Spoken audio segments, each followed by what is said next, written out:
হচ্ছে তাই দৌড়ে দৌড়ে আসলাম। জীবনে সরকারি চাকরি পেতে গেলে কতটা পাংচুয়াল হতে হয় সেটাও বোধ হয় অরুণাভ স্যারকে দেখে শেখা উচিত। স্যারের বেরোনোর টাইমিং ঠিক বিকেল 5টা, আমি যখন ভিডিও করছি তখন ঘড়িতে সময় 5টা 1, স্যার ব্যাগ ট্যাগ নিয়ে রেডি, স্যার আমি আসছি। এইরকম পাংচুয়াল হতে হবে তোমাদেরকে সরকারি চাকরির পরীক্ষা পাস করার জন্য। আর স্যারকে দেখে কেমন একটা ব্যাংক অফিসার মনে হয় না, মানে ব্যাংকের ম্যানেজার এরকম, মানে একদম টাইম টু টাইম ঘড়ি দেখে স্যার হিসাবপত্র না, উনি আগে থেকে নিয়মানুবর্তিতাটা প্র্যাকটিস করছেন। স্যার কি হচ্ছে?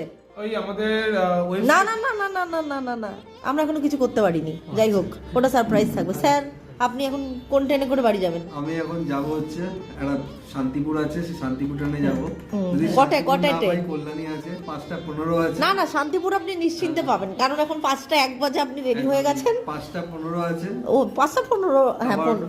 5টা 23 আছে। আচ্ছা। 5টা 35 40। ও বাবা, তাহলে তো এখন লাইন দিয়ে ট্রেন রয়েছে। ঠিক আছে ঠিক আছে ঠিক আছে, চলুন সবাই অবশ্যই সাবস্ক্রাইব। ঠান্ডা পড়েছে, আজকে মরশুমের সব থেকে শীতলতম দিন। কলকাতা শহরে অন্তত প্রচুর ঠান্ডা, এছাড়া আশেপাশে নর্থ বেঙ্গল অ্যান্ড আমাদের দক্ষিণবঙ্গেও প্রচুর ঠান্ডা পড়েছে। সবাই ভালো থাকবেন, সুস্থ থাকবেন, সাবধানে থাকবেন। এডুহাব বাংলা চ্যানেলকে সাবস্ক্রাইব করতে ভুলবেন না।